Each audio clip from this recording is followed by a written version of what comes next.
Antes de começar esse corte, eu quero lembrar vocês da nossa parceira, a JusCash, a empresa que é especializada em antecipação de honorários advocatícios.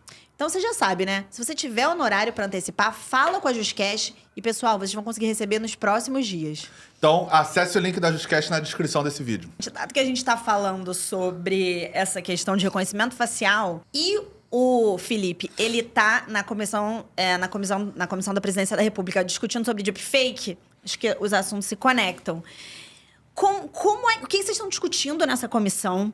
E a gente tem alguns entendimentos sólidos e tem grandes casos muito complexos, tiveram uma afetação muito grande.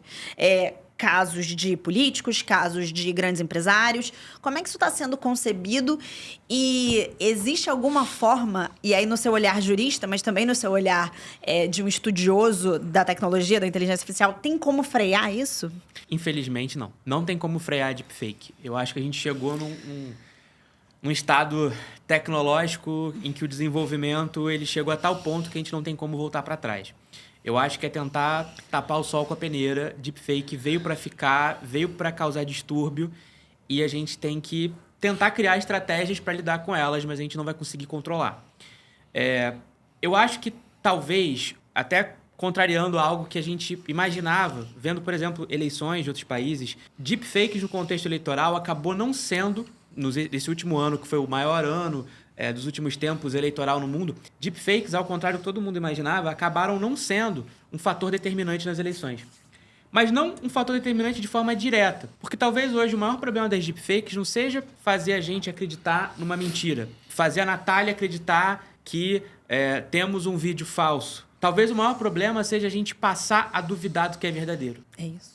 A crise da confiança pública, crise da confiança nas instituições, nas pessoas, na imprensa. Porque o problema se passa a ser a gente não ser capaz de discernir o que é fato do que é fake, o que é real do que é criado, do que é manipulado. Esse é o maior perigo para a democracia. A gente não ter mais essa capacidade de discernir o que é real e o que é falso.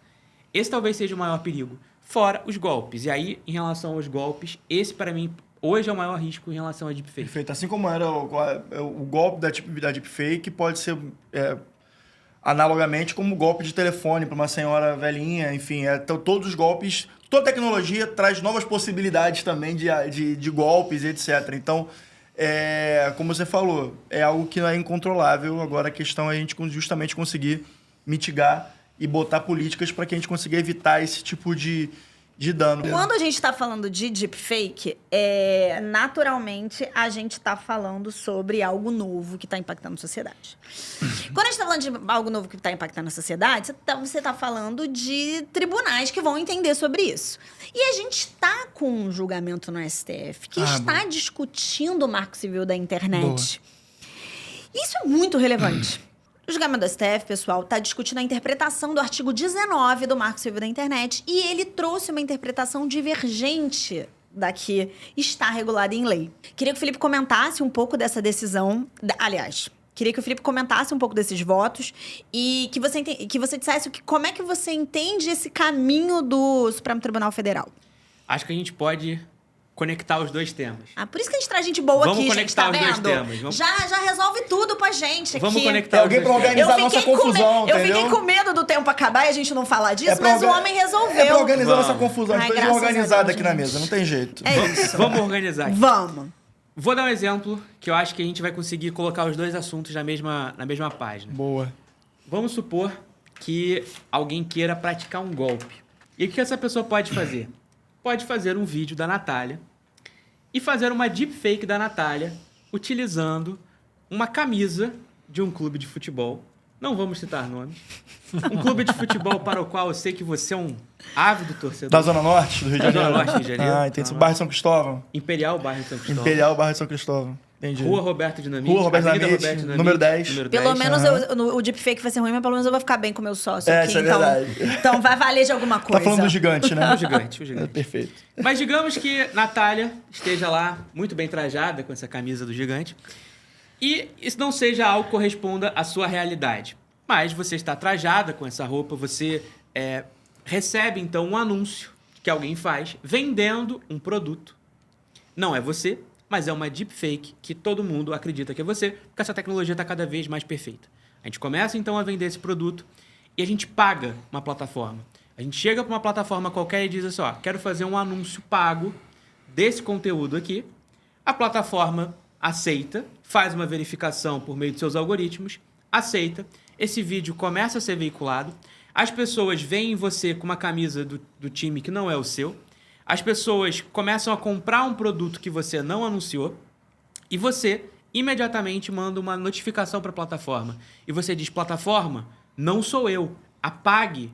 Melhor, sou eu, mas não fui eu que gravei esse vídeo. Apague esse conteúdo. Qual é a resposta que a plataforma vai te dar hoje, ou pode te dar hoje, amparada pela lei, de acordo com o artigo 19 do Marco Civil? Só vou retirar mediante notificação judicial. Então você comprova que não é você. Você tem um cenário de pessoas caindo num golpe, e um golpe que às vezes as pessoas estão perdendo dinheiro por conta daquilo. A plataforma é notificada, você comprova que a plataforma sabe do que está acontecendo e mesmo assim ela não age. Ela lucra com os acessos que as pessoas vão fazendo Perfeito. àquele conteúdo, retendo a atenção dessas pessoas em troca de publicidade. Esse é o sistema que está sendo julgado hoje pelo STF. Esse é um sistema que me parece que já não funcionava em 2014, quando a gente não falava de inteligência artificial e o Marco Civil foi aprovado, e é um sistema que hoje funciona muito menos.